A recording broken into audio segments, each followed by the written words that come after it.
हरि ओम। प्रार्थना। शांतं शाश्वतमप्रमेयमनघं निर्वाण शांति प्रदं ब्रह्माशम्भुफणीन्द्रसेव्यमनिशम् वेदांत वेद्यं विभुम् रामाख्यं जगदीश्वरं सुरगुरुं मायामनुष्यं हरिं वन्देऽहं करुणाकरं रघुवरं भूपालचूडामणिं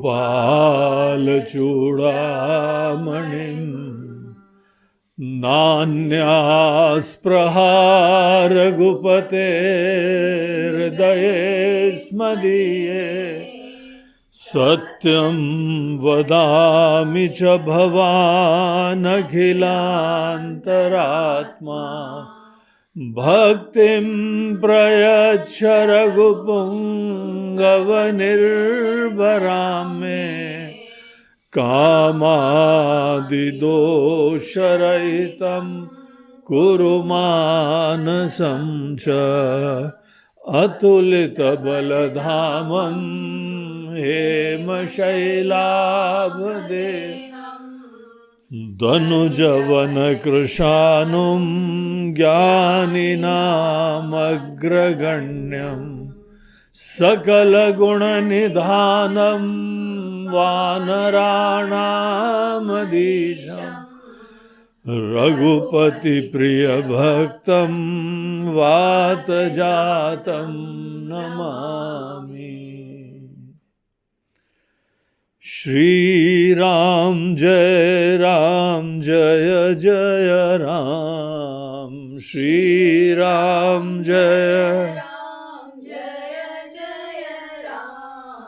श्रीराम जय जय राम, श्रीराम जय श्रीराम जय जय राम, श्रीराम जय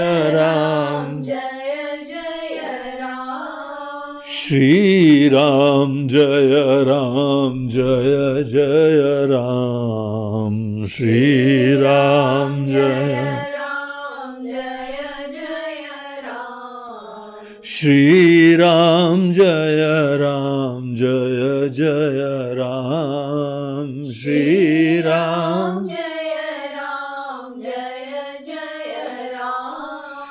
श्रीराम श्रीराम जय जय राम, श्रीराम जय श्रीराम जय जय राम, श्रीराम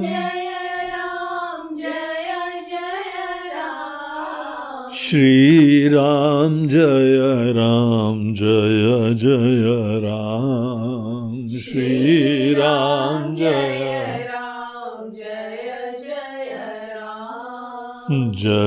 जय राम, जय बोलो सियावर रामचंद्र की जय, पवन सुत हनुमान की जय, बोलो भाई सब संतन की जय। नमः पार्वती पतये हर हर महादेव। हरि ओम। कल हम लोग अपने सुंदरकांड के प्रसंग में देख रहे थे कैसे भगवान श्री राम ने अपने मंत्रीगण, विशेष रूप से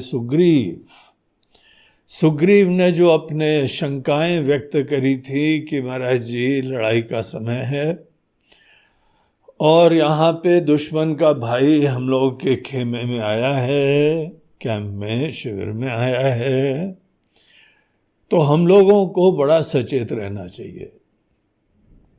इन लोगों का, मायावी लोगों का, राक्षसों का कुछ नहीं पता होता है। व्यवहारिक दृष्टिकोण से सुग्रीव की बात बड़ी उचित होती है। कोई भी व्यक्ति अगर उसके पास दुश्मन का कोई आदमी, विशेष रूप से भाई भाई रिश्ता, बड़ा कोई निकटवर्ती आ जाए, तो उसको विचार पूर्वक अनेकानेक शंकाएं भी करना उचित होता है। आपके घर में भी कोई आ जाए तो आप सीधे उसको अंदर नहीं ला सकते हो। कोई भी व्यक्ति हो, कुछ विचार कर लो और उच्च स्थान पे उसको बैठाओ, मिलो। ये व्यवहारिकता है। लेकिन भगवान श्री राम, वो तो भगवान है। आत्म बल, ज्ञान, शक्ति, सामर्थ्य, उनका कोई कुछ नहीं बिगाड़ सकता है। और कैसी भी परिस्थिति आए, कैसा भी कोई कपट करे, उसको वो हैंडल कर सकते हैं। तो उन्होंने उनको समझाया कि देखो भाई, एक तरफ से तो हमारा एक प्रण है कि कोई हमारी शरण में आएगा, और ये सब भक्तों के लिए बहुत बड़ा ज्ञान है।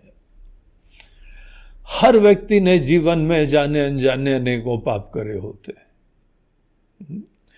अगर हमने कुछ पाप कर लिए हैं तो उसका कोई निदान है कि नहीं, कोई प्रायश्चित है कि नहीं, कोई छुटकारा होता है कि नहीं?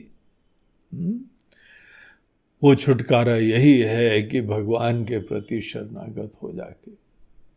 जहां भगवान के प्रति हम लोग शरणागत होते हैं तो अपनी गलतियां भी स्वीकार हो गई। देखो, गलतियां न स्वीकार करो और कोई ना कोई तिगड़म देते रहो, तर्क देते रहो, तो गलती का बीज बना रहता है। और एक बार गलती का बीज बना रहता है, वो अहंकार, वो अभिमान, जो अपेक्षाएं करता है। इसीलिए हर चीज की विशेषज्ञ से ही डायग्नोसिस करवाते हैं हम लोग। कोई भी रोग हो तो जड़ से निकलना चाहिए। पाप की जड़ केवल कोई कर्म नहीं है। कर्म के पीछे हमारी कुछ प्रेरणा होती है, प्रेरणा के पीछे कुछ विचार होता है, विचार के पीछे कोई आकांक्षा होती है, अपेक्षा होती है, अहम की संतुष्टि की मनोवृत्ति होती है। यही सब होता है ना पूरी कहानी। और जब कोई शरणागत होता है तो वो अहम, जिसकी संतुष्टि, ये ध्यान रखना चाहिए। काम, क्रोध, लोभ, मोह, मद, मात्सर्य सब केवल ईगो फुलफिलमेंट के तरीके हैं। अहम की संतुष्टि के ही तरीके होते हैं। अहम की संतुष्टि के लिए करा गया कोई कृत्य वो पाप हो जाता है। वो हमारे मन के अंदर संवेदना खत्म कर देता है और शिष्टाचार खत्म कर देता है। धर्म का अनेकों विधि विधान की उपेक्षा हो जाती है और मन मर्जी के लिए स्वच्छंद होके हम कुछ भी करने के लिए प्रवृत्त हो जाते हैं। इसी में दूसरों का नुकसान हो जाता है, इसी में व्यवस्था का नुकसान होता है, इसी में परंपरा का नुकसान होता है। और इसीलिए ये जब हमारे कृत्यों से किसी को भी नुकसान हो, यही पाप होता है। दूसरों को हो जाए या हमको ही हो जाए, हम ही अपने पथ में, जीवन में एकदम रोड़े अटकाने लगते। तो पाप हर व्यक्ति जीवन के अंदर कोई ना कोई करा होता है। कोई भी नहीं ऐसा जिसने जीवन में पाप नहीं करे हों। मनुष्य योनि मिश्रित कर्मों से ही प्राप्त होती है। अगर कोई पाप नहीं करे होते तो देव योनि मिलती है। अगर बहुत पाप करते हैं तो असुर योनि मिलती है, और जहां मिश्रित कर्म होते हैं वहां पे मनुष्य योनि मिलती है। इसीलिए अगर हम सच्चाई से अपने जीवन में देखेंगे तो हर व्यक्ति ने जीवन में पाप करे होते हैं, और हमको पता भी तो नहीं होता है क्या सही है क्या गलत है, हमको तो पता नहीं है। हमको कोई खुशियां चाहिए, हमको कोई पीड़ा जो है उससे मुक्ति चाहिए, कोई अभाव है, कोई कमी है। अब उसकी निवृत्ति के लिए जो भी हमारी अकल में उस समय दिखाई पड़ा हमने कर लिया, वो पता लगा ये तो पाप की श्रेणी में आ गया। अब पाप जब भी हो जाता है तो एक तो विनम्रता से समझ जाना चाहिए, जब भी रियलाइज हो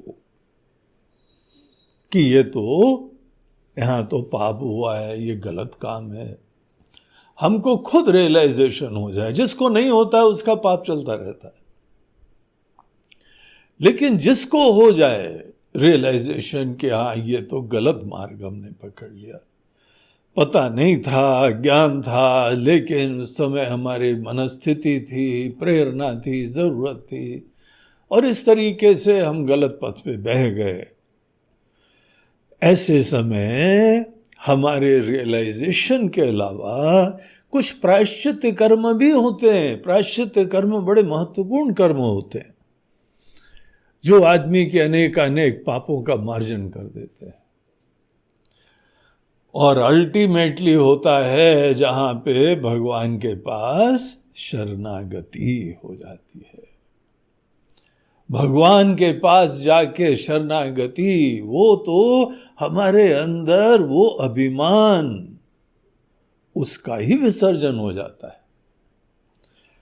जो व्यक्ति ये आध्यात्मिक रहस्य समझता है वो अपने अंदर काम क्रोध का पूरा मार्जन कर लेगा। तो कहीं पे हमको बड़ी महिमा देखनी होती है, महानता देखनी होती है, और अपनी एक तरफ से दीनता देखनी होती है।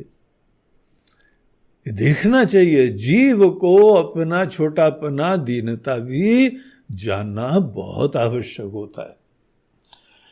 हमारी अल्पता है, हमारा ज्ञान कम है, हमारी शक्ति कम है, सामर्थ्य कम है, और गलतफहमियां हैं, कुछ मोह है। ये एक तरफ से रियलाइजेशन हो, दूसरी तरफ से जो स्वस्थता का सूचक होता है उसका परिचय हो, और वहां पे अपने ही स्वस्वीकृति के उपरांत शरणागति, उसमें क्या होता है, आदमी के अंदर का वो अभिमान खत्म होता है। तो इसीलिए शरणागति से सब पाप धुल जाते हैं। भगवान ने समझाया इन लोगों को कि देखो, कोई पापी हमारे सामने नहीं आ सकता है, आंखें नहीं मिला सकता है। अब जब किसी ने कोई चोरी करी हो ना, तो 10 लोगों को लाइन में खड़ा करो, जो असली चोर के सामने उसको आंख मिलाने में संकोच होएगा। और अगर कोई प्रोफेशनल होंगे, ज्यादा ही टकटकी लगा के देख रहे हैं, तो समझ जाओ कि यह आदमी कुछ गड़बड़ है। ज्यादा ही शो करने की कोशिश कर रहा है कि हमारे अंदर कोई डर नहीं है। अननेचुरल चीजें का संकेत मिल जाता है। भगवान के पास ऐसे लोग नहीं जाया करते, सत्संग में नहीं जाएंगे, मंदिर में नहीं जाएंगे, और कहीं पे शरणागति, और हम शरणागति करें तो उनके लिए बहुत दुष्कर कार्य हो जाता है। तो सुग्रीव को भगवान ने समझाया कि देखो, कोई चिंता मत करो, आने दो। और अगर मान लिया कि ये आदमी कोई बड़ा तिगड़मी भाव से आया है, तो बोलते चिंता मत करो, सब लक्ष्मण ही काफी है, लक्ष्मण अकेले निपट लेंगे सबको। अपनी तो चर्चा ही नहीं करी कि हम तो बैठे हुए हैं ना। तो बोलते हैं कोई चिंता मत करो, आने तो। और जब उन्होंने कहा तो सब बड़े खुश हो गए। जय कृपाल कही कपि चले, अंगद हनु समेत। भगवान की जयकार करके, आप तो कृपा के धाम हैं, जय कृपालु। और फिर उसके उपरांत क्या होता है, ये 44वें 44th दोहे के आगे हम लोग पाठ करें पहले। सादर ते ही आगे करी बानर, चले जहाँ रघुपति करुणा, दूरी ते देखे दो भ्राता, नयनानंद दान के दाता, बहुरी राम छवि धाम बिलोकी, रहे उठा टुकी एक टक पल रोक, भुज प्रलंब कंजारुन लोचन, श्यामल गात प्रणत भय मोच, सिंध कंध आयत अरु सोहा, आनन अमित मदन मन मोह, नयन नीर पुलकित अति गाता, मन धरि धीर कहे मृदु बाता, नाथ दसानन कर मैं भ्राता, निश्चर बंश जन्म सुत्राता, सहज पाप प्रियतामस देहा, जथा उलूकहि तम परने, श्रवण सुजसु मुनि आयऊ, प्रभु भंजन भव भीर, त्राहि त्राहि आरती हरन, शरण सुखद रघुवीर सिया, रामचंद्र की जय, पवन सुर जय, बोलो भाई सब संतन की जय।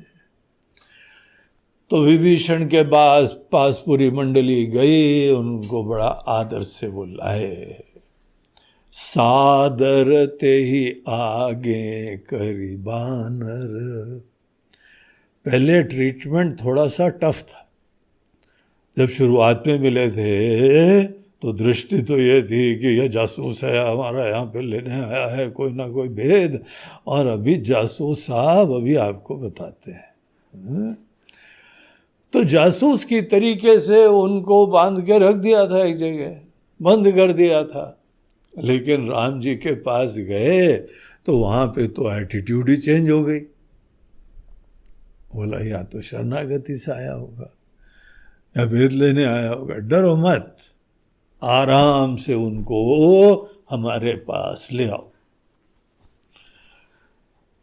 तो बहुत आदर से, आइए महाराज। विभीषण जी सडनली जी बन गए वो। विभीषण महाराज, विभीषण जी पधारिए, राम जी आपसे मिलने के लिए रेडी है। तो विभीषण जी उठे और सादर ते ही आगे करी बानर, उनको आगे करा, आगे आगे चलो, हम पीछे चलते। कुछ शंका होती तो पीछे चलो, हम आगे आगे चलते हैं। तो अभी यहाँ पे डर का कोई प्रश्न खत्म, इसीलिए आगे चलो। तो विभीषण जी जो है वो वैसे ही राजशाही ड्रेस में थे, सीधे सभा से ही आ रहे थे। ऐसा जो है वो मुकुट उकुट धारी और माला, बढ़िया राजशाही ड्रेस, और राजाओं का अंदाज भी चलने का, बड़े अदब से चल के आ रहे थे। उन्होंने जो है वो चले जहाँ रघुपति करुणा कर, जहाँ करुणा करने वाले करुणा कर, जो करुणा बरसाते हैं, करुणा की वर्षा कर देते हैं। कैसे भी कोई कष्ट में हो, विशेष रूप से दीनों के लिए तो दयालु बन जाते हैं। इतनी कृपा प्राप्त होती है, उनके सामने गए, दीनता से गए तो दया की वर्षा होती। ये भगवान का स्वभाव है। करुणा कर, कितना अच्छा नाम है। तो जो करुणा करने वाले हैं, वहाँ जिधर थे उनका स्थान था, उनका कोई टेंट वेंट होगा, क्या होगा, गुफा होगी, कोई स्थान होगा, कोई पर्णकुटी होगी। जहाँ राम जी थे उस दिशा में इनको ले जाया गया। और ये दूर से ही उन्होंने राम जी के दर्शन कर लिए। और क्या साइट था विभीषण जी के लिए। विभीषण जी जो कि राम जी की महिमा जानते हैं, राम जी का रहस्य जानते हैं। किसको राम बोलते हैं? शरीरधारी क्यों ना हो, लेकिन ये जगदीश्वर हैं। रामाख्यम जगदीश्वरम सुरगुरुम माया मनुष्यम हरिम। ये माया से चोला धारण करे हुए साक्षात ब्रह्म, ये सब जानते हैं। रावण को जो उपदेश उन्होंने दिया, वो उपदेश नहीं दिया, वो तो सुझाव दिया। बड़े प्यार से, वो राजा हैं, बड़े भाई हैं, पूरा कमांड में हैं, चीफ एग्जीक्यूटिव हैं, वही वहाँ पे न्यायाधीश हैं, वही सर्वस्व हैं, इसीलिए उनको बता रहे थे कि राम जी महाराज जी कौन हैं। उस समय वो प्रसंग देखने वाला है कि विभीषण जी के ज्ञान की गहराई, क्या सूक्ष्म गहराई तक समझ रहे थे। अनेकों बार जो है वो शरीर धारण कर लेते हैं। धर्म संस्थापना अर्थाय संभवामि युगे युगे। तो अपनी माया से कोई चोला धारण कर लेते हैं। तो वस्तुतः कोई भी शरीरधारी हो, शरीरधारी तो सभी एक जैसे होंगे। सर होगा, हाथ होगा, पैर होगा, ये शरीर तो शरीर ही होगा। लेकिन किसका शरीर है ये? वो जो महिमा जानता है, वो तो ऐसी भावना थी। उनका ही नाम जपा करते थे, उनका ही भजन करा करते थे, उनका ही स्मरण करा करते थे, उन्हीं का गुणगान गाया करते थे। वही जीवन में उनके लिए सर्वस्व थे, वही ईश्वर हैं। ऐसे राम जी को दृष्टि से देखते हैं। ऐसे राम जी का जहां पे अभी तक हमने केवल स्मरण करा था, विचार करा था, दूर से देखा। दूरी ते देखे दो भ्राता, दोनों भाई। जब भी भगवान ऐसे बैठे दिखाई पड़ते हैं ना, वैसे तो कन्हैया बाद जब सुग्रीव वगैरह भी गए तो स्फटिक शिला पे बैठे हुए थे। बड़ा सुंदर दृश्य। लेकिन यहाँ पे तो अपनी कुटिया में बैठे हुए। एक स्थान बना होगा, उस आसन पे, चबूतरे पे राम जी बैठे थे और लक्ष्मण भी पीछे खड़े हुए थे। तो वो जो है देख के ही ऐसा धन्य हो गए। नयनानंद दान के दाता, वो नेत्रों को आनंद का दान देने वाले। आंखों ने देखा, नयनानंद दान के दाता। आंखें देख के ही एकदम स्तब्ध रह गई उनको। देखिए, यही यहां बार बार हम पॉइंट कर रहे हैं। बगैर भगवान की महिमा के ये सुंदरता नहीं दिखाई पड़ती है। किसी की महिमा पता हो तो उसके दर्शन से आनंद होता है। कोई महिमा नहीं पता हो तो वो भी एक राहगीर है, एक शरीरधारी है, वो कुछ फर्क नहीं पड़ेगा। कण कण में भगवान होते हैं, हमको क्या फर्क पड़ता है?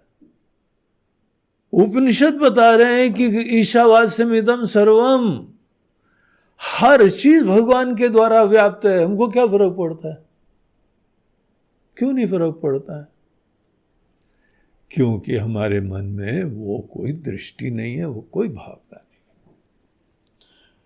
हमारे कोई आदरणीय हो, कोई बहुत बड़े अफसर हो जिनसे आपका काम होने को संभावना है, उनसे मिलने के लिए जाओ, देखो आपका आचरण ही बदल जाएगा। अरे सर, व्हाट सर, ये सर, आपका दर्शन प्राप्त करा सर, सौभाग्य मिल गया, वहां तो एकदम प्रफुल्लता हो जाती है ना। दर्शन से आनंद उसको होता है जिसको जो है वहां भगवान की महिमा पता होती है। अनेकों लोग मंदिर में जाते हैं, उनको कुछ नहीं होता है, और कुछ लोग जाते हैं उनको रोमांच हो जाता है, प्रफुल्लता हो जाती है। आपका कोई प्रेमी है, आप उनको मिलके आप प्रफुल्लित हो रहे हैं, नाच रहे हैं, खुश हो रहे हैं, गा रहे हैं, झूम रहे हैं, और उसके घर के लोग देखते हैं, बोलते हैं इसमें क्या है, शरीरधारी तो हम भी है ना, क्या खास बात है, कुछ नहीं है। तो जिसको महिमा नहीं पता होती है ना, उसको कोई आनंद नहीं आता है, कोई महिमा नहीं लगती है। हमारी भावना, हमारी दृष्टि, ये ही किसी चीज को दिव्य बना देती है। तो जो आदमी है, एक प्रेमी की नजरों से देखो तो तुम्हारे प्रेमी बहुत आनंद के धाम होते हैं। तुम्हारे अंदर प्रेम नहीं हो तो हाँ, वो तो एक हाड़ मांस के पुतले, क्या है। दुनिया को भी आदमी बड़ी प्रेम की, भक्ति की नजरों से देखे तो दिव्य दिख सकती है। नहीं तो कहीं भी चले जाओ, पहाड़ों में चले जाओ, कहीं पर प्राकृतिक स्थान में चले जाओ, हाँ हवा अच्छी, वातावरण अच्छा है, शांति है, यही सब देखोगे। लेकिन वहीं पर पूरी प्रकृति ईश्वर का रूप है। ये वो नजरों का तकाजा होता है। विभीषण की नजरों से देखना चाहिए, विभीषण के ज्ञान से युक्त होकर देखना चाहिए, तो ये तो जीवन का उनका अल्टीमेट क्षण है। राम जी के दर्शन कर रहे हैं, उनकी आंखों को जैसे आनंद का दान मिल गया है।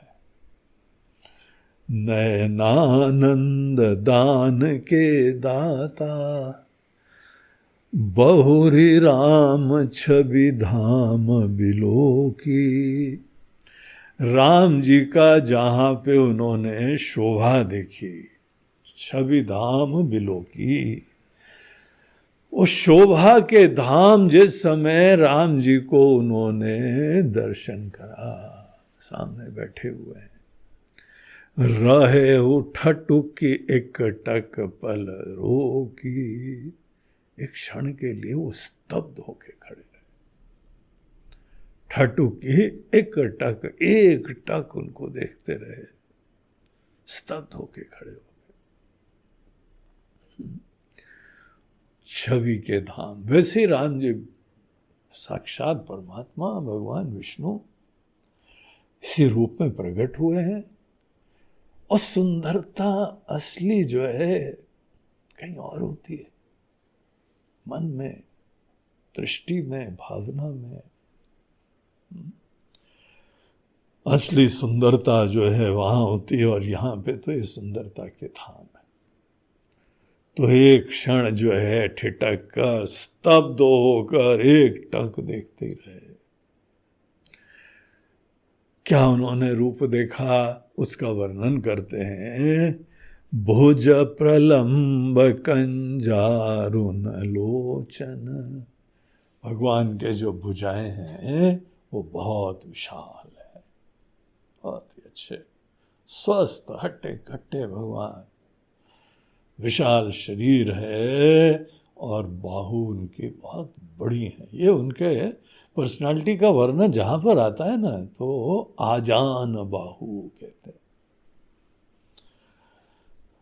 तो उनके बाहु बड़े हट्टे कट्टे भी, एक जगह तो बोला हाथी के सूंड जैसे हैं, ऐसे विशाल बलवान।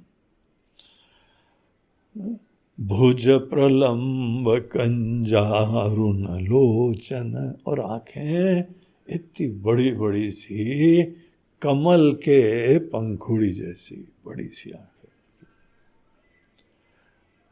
आंखें बड़ी स्पष्ट, जिनके अंदर बड़ी मधुरता है, आनंद है, कृपा है, कोमलता है, लेकिन दृढ़ता है। ऐसी जो है उनकी आंखें, कंजारुण लोचन, भुज प्रलंब कंजारुण लोचन, श्यामल गात प्रणत भय मोचन। उनका पूरा शरीर सांवले रंग का है, तो श्यामल गात सांवले रंग का है। ऐसा नहीं है कि बहुत ही जो है वह कर्पूर गौरम टाइप के हों, या बहुत ही जो है वो डार्क कॉम्प्लेक्शन हो, ऐसा नहीं। श्यामल गात तो नॉर्मल जो है हम लोग के भारतीय लोगों का, सबका जो है ना, जो सांवला रंग होता है ना, वैसे ही। लेकिन सांवले रंग में भी जो पूर्ण स्वस्थ हो, प्रसन्न हो, धन्य हो, ऐसे व्यक्ति का शरीर भी कैसा होता होगा। श्यामल गात, पूरा शरीर इस तरह का बैठा हुआ है। प्रणत भय मोचन, और जो प्रणत लोग हैं, जो शरणागत लोग हैं, भय मोचन, ऐसा दिख रहा है, देख के ही आभास होने लगता है कि जो भी शरणागत है वो यहाँ आके निर्भीक हो जाए। तो ऐसी नजरों से जो है वो देख रहे हैं। सिंह कंध आयत उर सोहा, उनके कंधे बड़े विशाल दिखाई पड़ रहे हैं, हट्टे कट्टे कंधे, और विशाल वक्ष स्थल, जो छाती जो है ना, अच्छी बड़ी, 56 इंच से भी ज्यादा वाली। देखिए पहले के समय शरीर जो है ना, उसको दृढ़ करना, मजबूत करना, ये सब ट्रेनिंग होती थी। और इस चीज का ध्यान सदैव रखते हैं कि शरीर अगर हट्टा कट्टा होगा तो सब स्वस्थता होगी। तो बहुत ऐसा विशाल उनका छाती, शेर के कंधे जैसे, हाथ विशाल, बहुत ही जो है मृदुल आंखें, सुंदर आंखें, आनन अमित मदन मन मोहा, और मदन, मदन मन मोहा। मदन कौन है? कामदेव। कामदेव का भी मन मोहित करने वाली सुंदरता। कामदेव से तुलना नहीं है। कामदेव सुंदरता के संसारी जगत में एक बहुत ही महान प्रतीक होते हैं। कामुक लोग, कामना से प्रेरित लोग शारीरिक सुंदरता को बढ़ाते हैं, ठीक ठाक करते हैं, शरीर की देखभाल बहुत अच्छी होती है।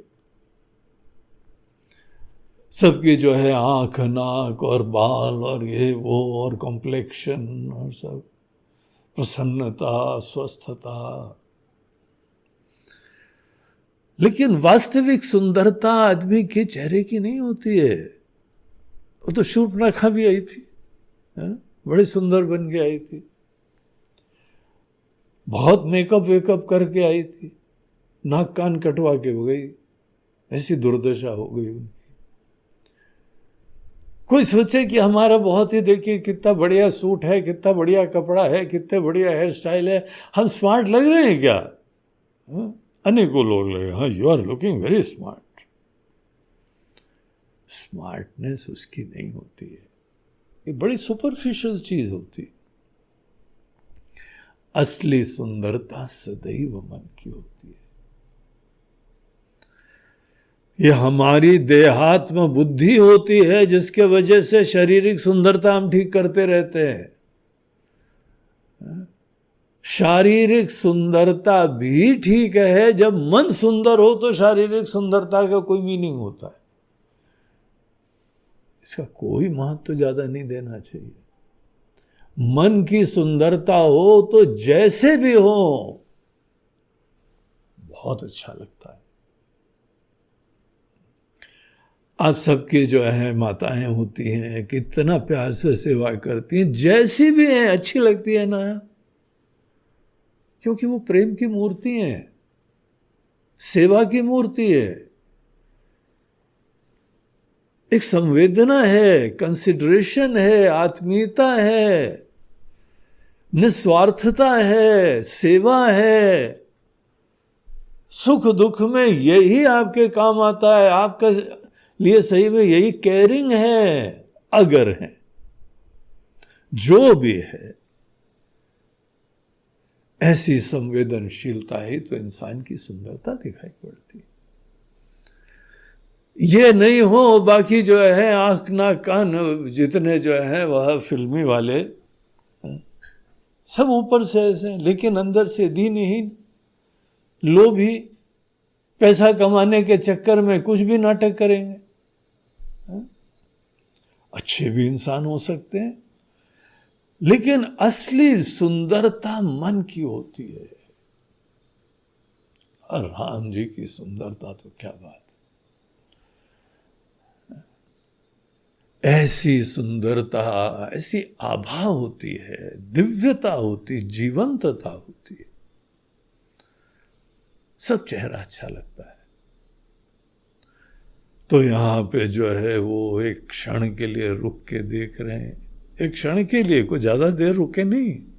ये वर्णन हम लोगों का लंबा चल रहा होगा, गोस्वामी जी ने भी वर्णन लंबा करा, लेकिन उन्होंने तो एक क्षण दर्शन करे, ठिठक के रुक गए, क्षण रुक भी गए,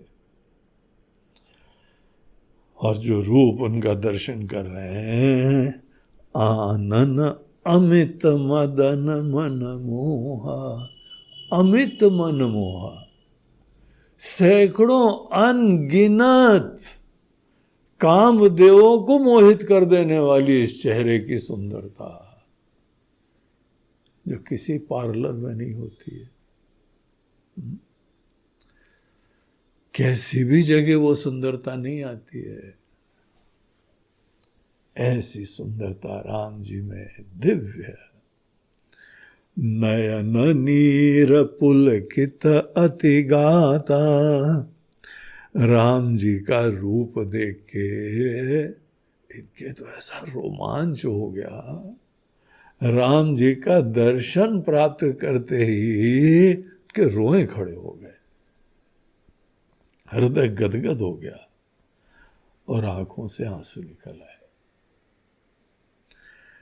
नयन नीर, आंखों में नीर, आंखों में आंसू निकल आए खुशी के मारे। पुलकित अति गाता, पूरा शरीर गाता, पूरा शरीर रोमांचित हो गया। मन धरि धीर कही मृदु बाता, तो एकदम उन्होंने अपने मन को धीरज बंधाया। हे मन, तुम राम जी के सामने खड़े हो, ज्यादा भाव विभोर मत हो जाओ। भावना बहुत अच्छी होती है, लेकिन भावना में बह जाना भगवान को ही मिस कर देना होता है। अब कई लोग जो है ना वो देखो आती है ना माताएं, किसी के ऊपर माता आ जाती, वो लोग भाव विभोर हो जाते हैं। भाव विभोर हो के आपा खो बैठते हैं, शरीर का उनका जो है ना कंट्रोल खो जाता है। ये यथार्थ है, ऐसा होता है। लेकिन जो भी भगवान के सामने भगवान आए और आप बेहोश होके पड़े गए, तो किसको नुकसान हुआ? ऐसी भक्ति तो हमको जो है वो वंचित कर रही है भगवान के दर्शन से, उनके आशीर्वाद से। इसीलिए वो भक्ति जो हमको ज्ञान की तरफ प्रवृत्त नहीं करे, भगवान का और दर्शन होना, भगवान का विचार, भगवान का तत्व, भगवान का आशीर्वाद हमारी उपलब्धता ही खत्म कर दे, जो भावना हमारी उपलब्धता खत्म करे वो हमारे लिए लाभ वाली नहीं है, कितना भी रसमय क्यों ना हो। भावना सदैव रसमय होती है, लेकिन रसानुभूति रस के धाम के ज्ञान से वंचित कर देती है। जो व्यक्ति रसानुभूति, आनंद की प्राप्ति, वो आनंद स्वरूप खड़े हुए ना, उनको देखेगा ही नहीं। वो खुद ही आनंद को जो है ना वो रसपान कर रहा है, वो टेस्ट कर रहा है, खा रहा है। तो रसानुभूति ये हम के अंदर ऐसी अनुभूति होती है कि हमारे अंदर स्तब्धि भाव हो जाता है, उसको रोकना चाहिए। यहां पे जो है इनके अंदर उसी दिशा में ये ग्रेविटेट होने लगे। विभीषण जी के अंदर तो ऐसा भाव विभोर हो गए थे कि अगर अपने मन को रोके नहीं तो बिल्कुल ही वो तो लीन हो जाते उसी में। लेकिन विभीषण जी मन धरि धीर, उन्होंने मन में धीरज रखा, मन को रोका। हे मन, कहाँ डूबते जा रहे हो, कहाँ बहते जा रहे हो? राम जी साक्षात खड़े हुए। मन धरि धीर, और उनके पास आके उन्होंने जो है अपना परिचय दिया। तो बड़े जो है वह मृदु शब्दों में, बड़े कोमल मीठे शब्दों में, भक्ति से सने विनम्र शब्दों में वो जो है अपना परिचय देते हैं। क्या परिचय देते हैं? नाथ दसानन कर मैं भ्राता। ये शिष्टाचार होता है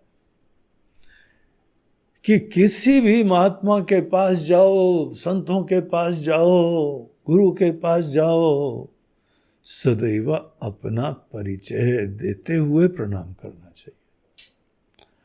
ये परंपरा हमने देखा है कई देश के स्थानों में आज भी होती है। जहां जाओ तो बोलेंगे हम सो एंड सो, हमारा नाम ये है, हमारा कुल ये है, हमारा गोत्र ये है, हम सो एंड सो हैं, हम आपको प्रणाम करते हैं। तो ये एक शिष्टाचार है, शरणागति के तरीके होते हैं। तो वहां पे जाके केवल हम मुस्कुराते हुए खड़े रहें, प्रणाम भी कर लें, तो पर्याप्त नहीं होता है। आगे बढ़ के आदमी को अपना नाम लेके फिर प्रणाम करना चाहिए।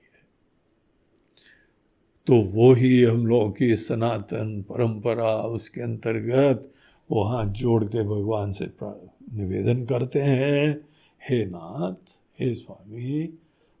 और देखो कितनी सच्चाई की वाणी, कोई कपट नहीं, कोई छुपाव नहीं, कोई दुराव नहीं।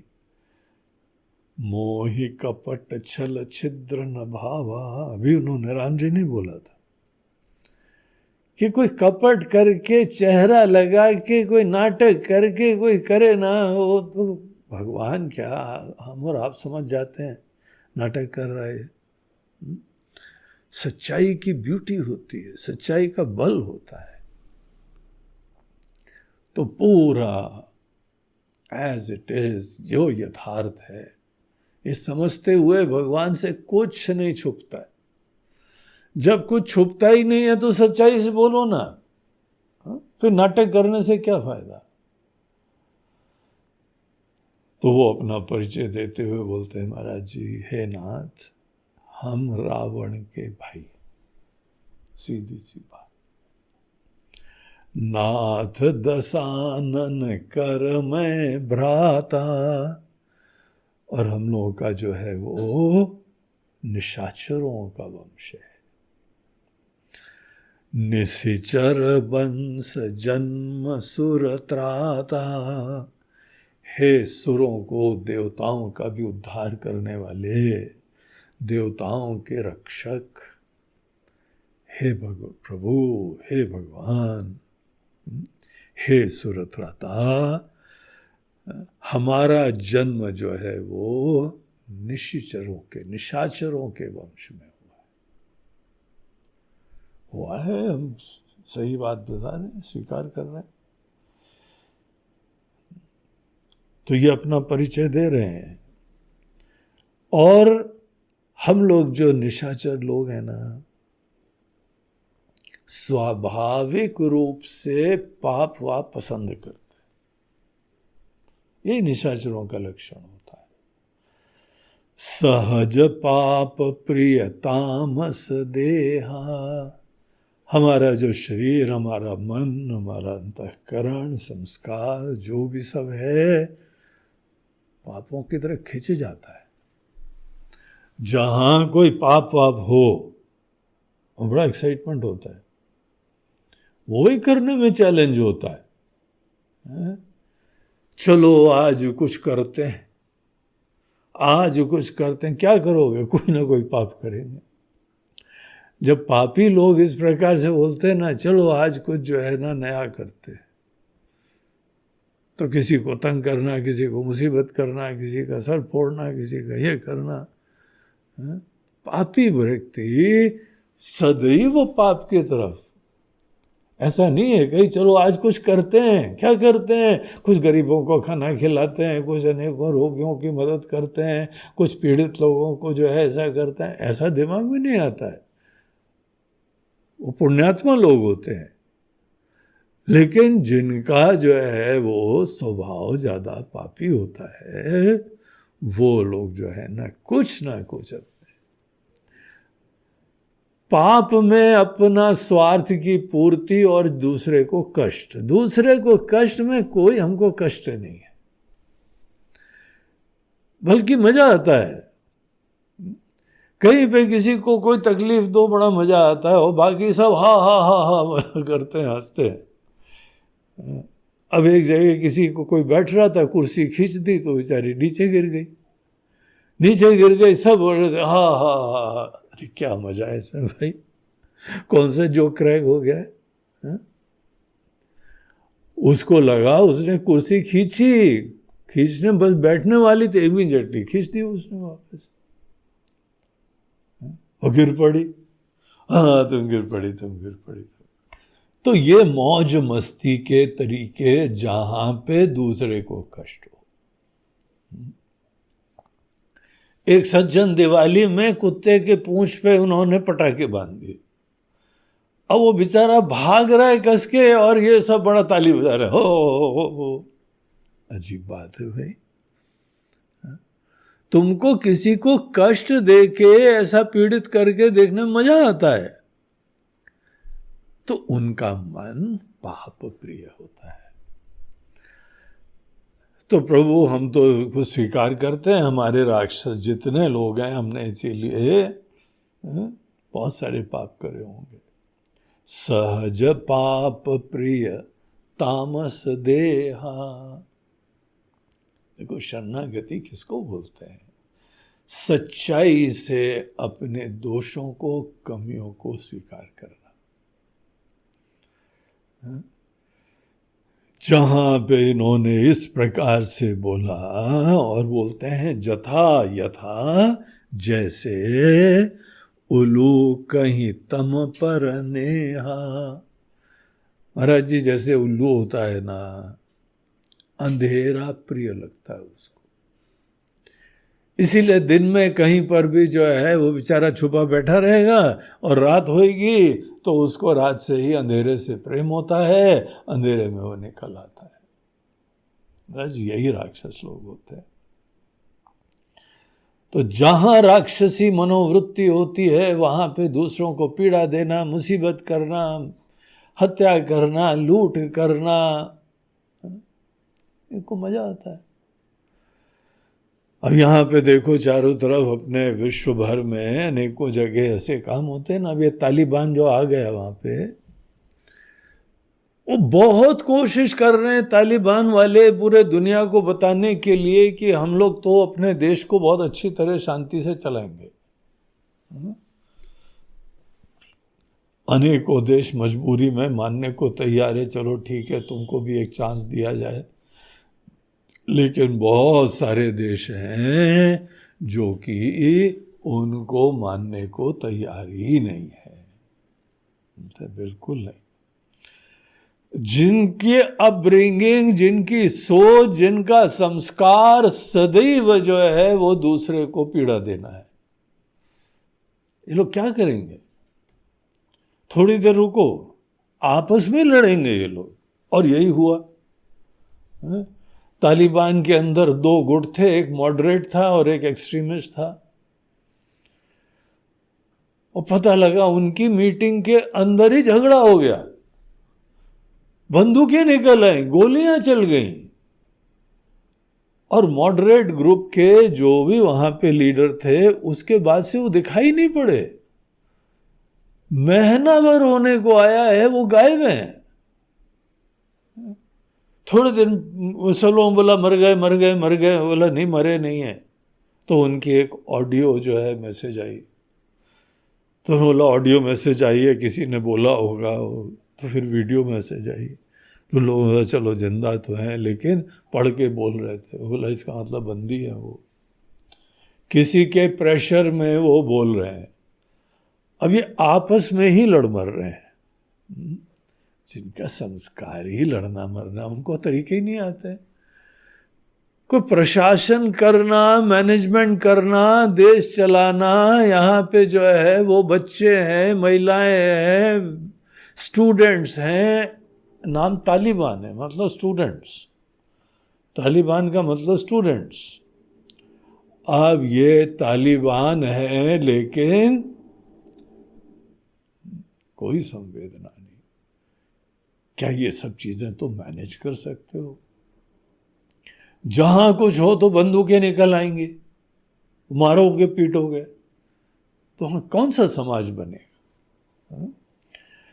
तो जहां पे कुछ लोग होते हैं सहज पाप प्रिय होते हैं, तामस देहा जथा उलू कहीं तम पर नेहा। महाराज जी ये हम हैं। तो देखो अपना कॉन्फेशन, यथार्थ की स्वीकृति। कुछ धर्मों में तो कॉन्फेशन को बहुत इज्जत और महिमा दी जाती है। ईसाइयों के वहां पर तो जो उनके चर्च में एक स्थान बना रहता है कि कोई तुमने गलती करी हो, वो गलती यहां आके एज इट इज बोल दो, कॉन्फेशन करो,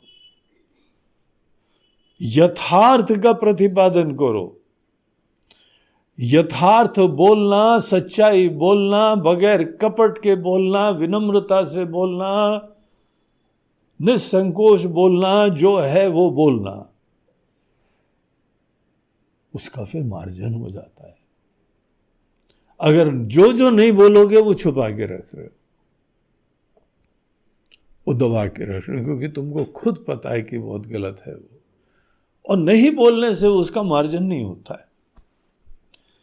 इसीलिए अपनी जो गलतियां हैं भगवान के पास जाके खुद बोलना चाहिए, उससे मन के दोष खत्म हो जाते हैं। देखो जब भी किसी ने कोई गलती कर दी, बच्चे लोग हैं कोई और हैं, बोले ठीक है तुमको एहसास होता है गलत रास्ते पे जा रहे हो, अब ये बात जाके भगवान के सामने पूरी बोलो कि भगवान ऐसा ऐसा हुआ। इस प्रकार से भगवान के सामने स्वीकृति और पूर्ण शरणागति, जो होगा कोई बात नहीं, अब देखा जाएगा, गलती होगी, इससे आदमी के दोष खत्म हो जाते हैं। लेकिन जो शरणागति नहीं कर सके, जो कन्फेशन नहीं कर सके, जो यथार्थ का प्रतिपादन ना कर सके, वो चीजें छुपा के रखेगा और उसी का मन दुखी होगा, उसी का मन मलिन होगा। इसीलिए यथावत कितना अच्छा लगता है, सच्चाई में बहुत सुख होता है, बड़ा अच्छा लगता है। कैसा भी जो हो, उसने आके बोला महाराज जी हम राक्षस के भाई हैं, रावण के भाई हैं, निशाचर कुल में जन्म हुआ है हमारा, हम लोग सहज रूप से पाप प्रिय हैं, तामस देह है, उल्लू को जैसे ये पसंद है वैसे हम लोग ये करते आए हैं। महाराज जी तो गलतियां हमारे जीवन में हुई होगी कुछ ना कुछ, यद्यपि इनके जीवन में कोई नहीं दिखाई पड़ता है, लेकिन ये सामर्थ्य, ये संस्कार, ये संभावना, इसको हम नकारते नहीं हैं। और आगे क्या बोलते हैं, कितनी बढ़िया बात कहते हैं, श्रवण सुजसु मुनि आयऊं, प्रभु भंजन भव भीर। भगवान आपका हमने कानों से यश सुना है, महिमा सुनी है आपकी, आपकी महिमा चारों तरफ फैली हुई है। जैसे कोई फूल की सुगंध बिखर जाती है ना चारों तरफ, आपका यश चारों तरफ व्याप्त है, फैला हुआ है। हमने वो सुना प्रभु, श्रवण सुजसु सुनि आयऊं, वो सुन के मन के अंदर एक आशा की किरण जगी, एक संभावना जगी, एक श्रद्धा जगी, विश्वास जगा, और उसके उपरांत आने का हमने निर्णय करा। यद्यपि इन्होंने आने का निर्णय करा, वो भी विभीषण जी की यह तारीफ करनी चाहिए। कोई कर्तव्य का उल्लंघन नहीं करा, कोई अपनी तरफ से कोई राज्य की दगाबाजी नहीं करी, मन के अंदर संकल्प अवश्य था कि राम जी के दर्शन हमको करने। राम जी का जीवन मिला है हमको, ये शरीर मिला है, इस शरीर में राम जी का दर्शन अभी प्रकट है, आए हुए हैं, अवतार है, ये सब हमको प्रमाण मिल चुके हैं। हमारे जो है वो कुल के पुलस्त्य ऋषि जी ने भी ज्ञान दिया,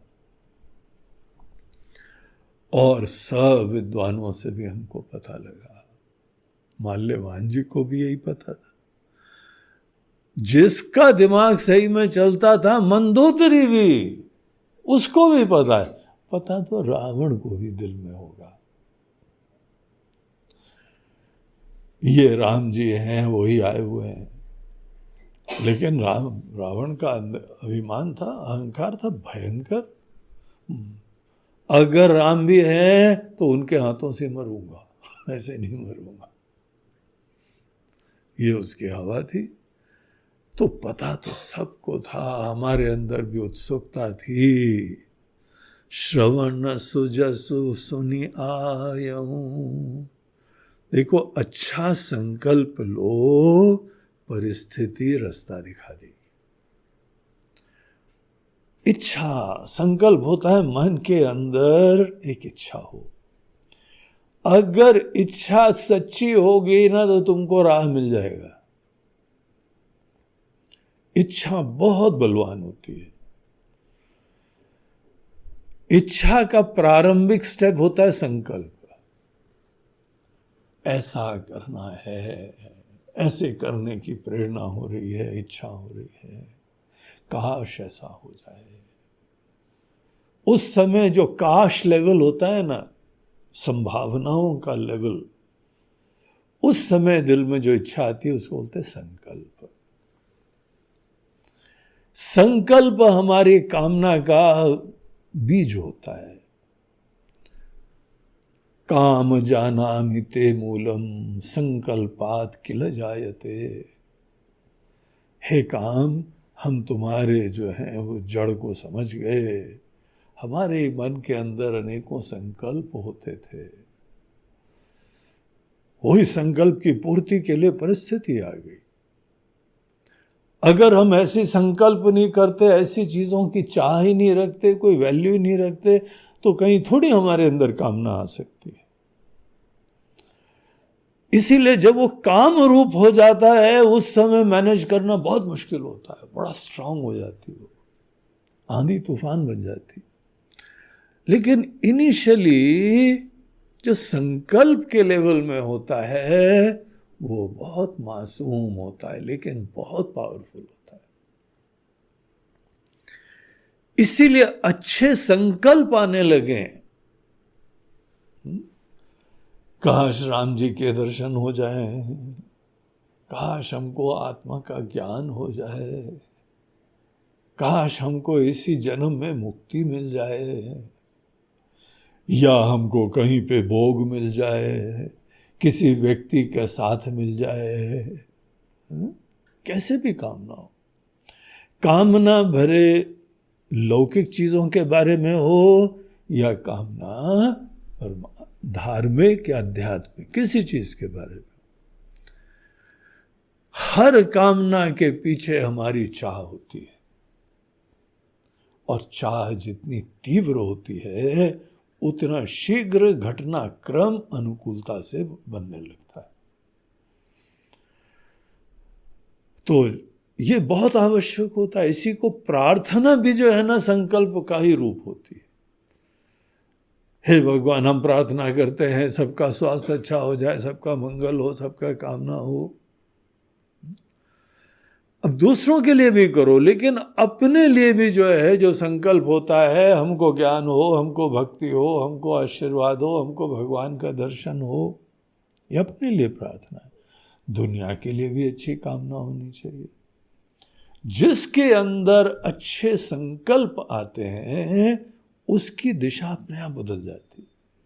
कैसी भी परिस्थितियां आए ना, तुम वही राह पकड़ लोगे, क्योंकि चाह तो तुम्हारी वही है। तो इनके मन में, विभीषण जी के मन के अंदर राम जी के दर्शन की इच्छा थी।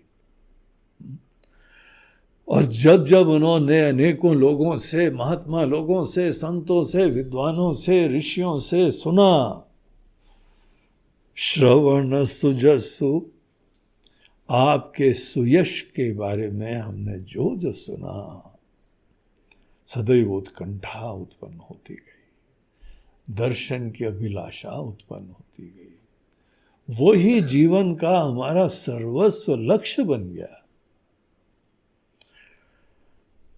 इसलिए हम यहां पे आज पहुंच गए। श्रवण सुजसु सुनियायहूं, प्रभु भंजन भव भीर।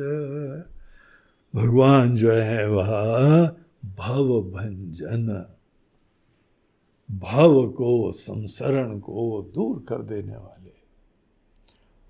भय की चिंता, भय के संताप, भय की पीड़ाएं, उसको जो दूर कर देते हैं वो भंजन भववीर, उसका भय ही दूर कर देते हैं, सब चिंता खत्म कर देते हैं।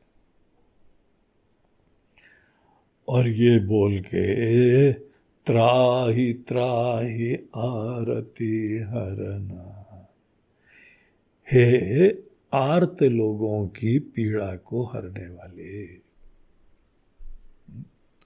आरती हरण। गीता के अंदर हमको जो है ना 4 प्रकार के भक्त बताए गए। आर्तो जिज्ञासुर अर्थार्थी ज्ञानी च भरतर्षभ, चतुर्विधा भजन्ते माम। 4 तरह के लोग हैं जो हमको बचते हैं, आर्तः, जिज्ञासु, अर्थार्थी और ज्ञानी। ये सब हमको बचते हैं। ज्ञानी लोग जो हैं भगवान का तत्व का दर्शन करें, दिव्य आनंदमय, ऐसे जो है हमारे हृदय की तरीके से बैठे हुए आत्मा की तरीके से हृदय में, तो उनका ही गुणगान गाते हुए सदैव जीवन जीते रहते हैं। जो सुंदर है उसकी सुंदरता का गुणगान गाते हैं। वंदनीय है इसीलिए वंदना करते हैं। कुछ लेना नहीं है लेकिन आनंद में रमते रहते। एक होते हैं आर्त भक्त। आर्त भक्त जो है, जो बहुत पीड़ा होती है, तीव्र आकांक्षा होती है, तो आर्त वेदना निकलती है, तीव्र वेदना। एक होते हैं अर्थार्थी, उनको किसी अर्थ की कामना है, कोई प्रयोजन है, कोई जरूरतें हैं, कोई संसारी आवश्यकताएं हैं, कहीं धन चाहिए, कहीं कोई रिश्ता चाहिए, कहीं कोई बीमारी आ गई, कहीं और पीड़ा हो गई, तो कोई ना कोई प्रयोजन से भगवान के पास मदद मांगने जाते हैं। ये मेजॉरिटी ऐसी होती, और भगवान सबकी मनोकामना पूर्ण करते हैं। और चौथे होते हैं जिज्ञासु भक्त। वो भगवान के पास जाते हैं, एक ही प्रार्थना करते हैं, भगवान हमको ज्ञान हो जाए। वो जिज्ञासु भक्त होते हैं। आर्त भक्त हैं, जल्दी जल्दी वो लोग नहीं करते हैं कुछ, अपना पुरुषार्थ करते हैं, अपना पुरुषार्थ करते रहते हैं, लेकिन उत्कंठा तीव्र होती जाती है। दर्शनाभिलाषा बहुत तीव्र हो जाती है,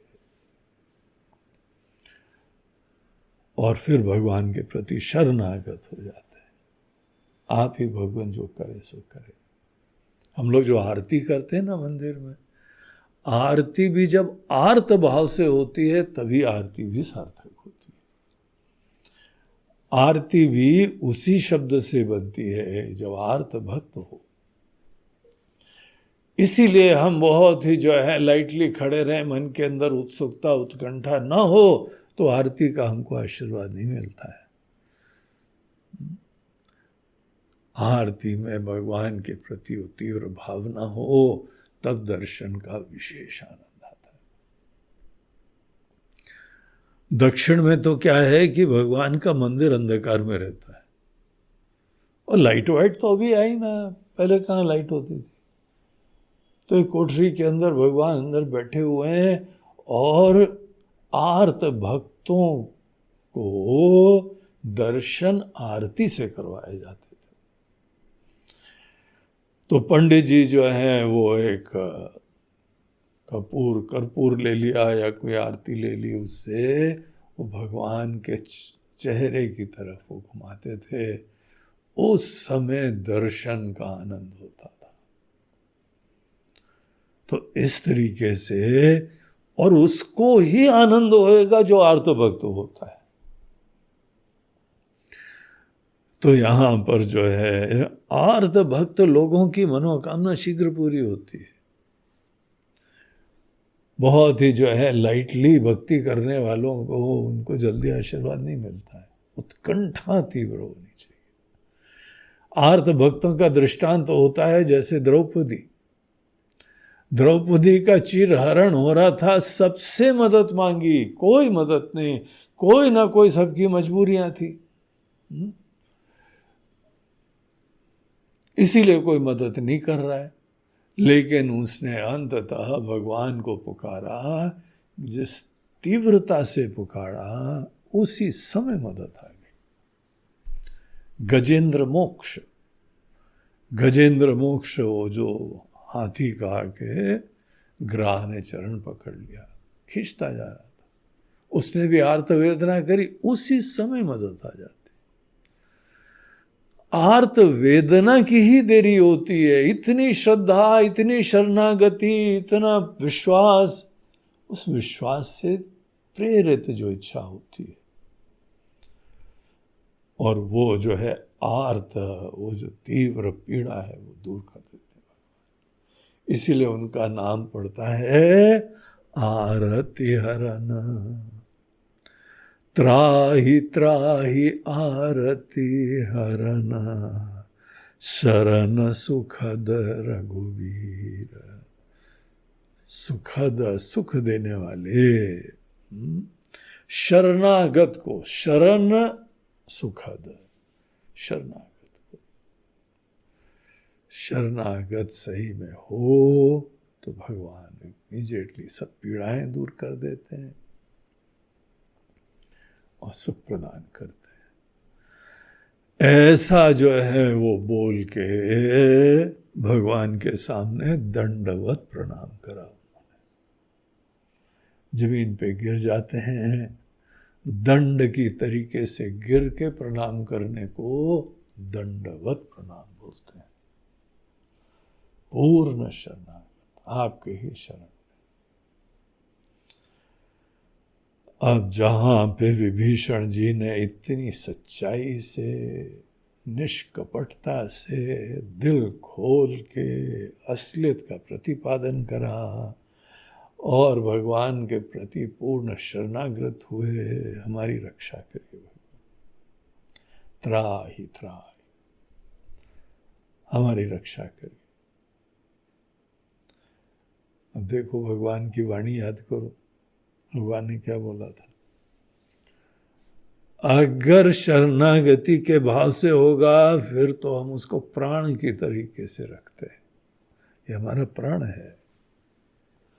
जो शरणागत होता है, पूर्ण विश्वास से हमारे प्रति समर्पित होता है, हम उसको अपने प्राण की तरह से रखें।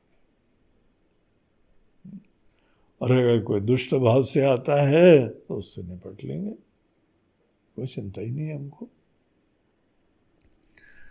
अब यहां पे तो प्रत्यक्ष दिखाई पड़ गया कि ये तो शरणागत है।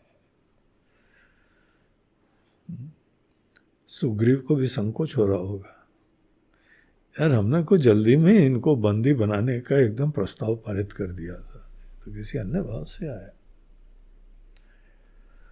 सबको देख के ही प्रसन्नता हो जाती है, खुशी हो जाती है ऐसे भाव से। तो जब विभीषण जी राम जी के चरणों में शरणागत हो गए, दंडवत प्रणाम कर रहे हैं, फिर क्या हुआ ये हम लोगों का कल का विषय रहेगा। श्री राम जय जय राम, श्री राम जय जय राम, श्री राम जय जय राम, श्री राम श्री राम जय जय राम, श्री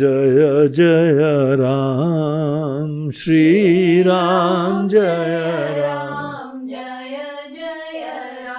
राम, श्री राम जय जय राम, श्री राम श्री राम जय जय राम, श्री राम जय राम, श्री राम जय जय राम, श्री राम जय श्री राम जय जय राम, श्री राम जय जय राम, श्री राम जय जय राम, श्री राम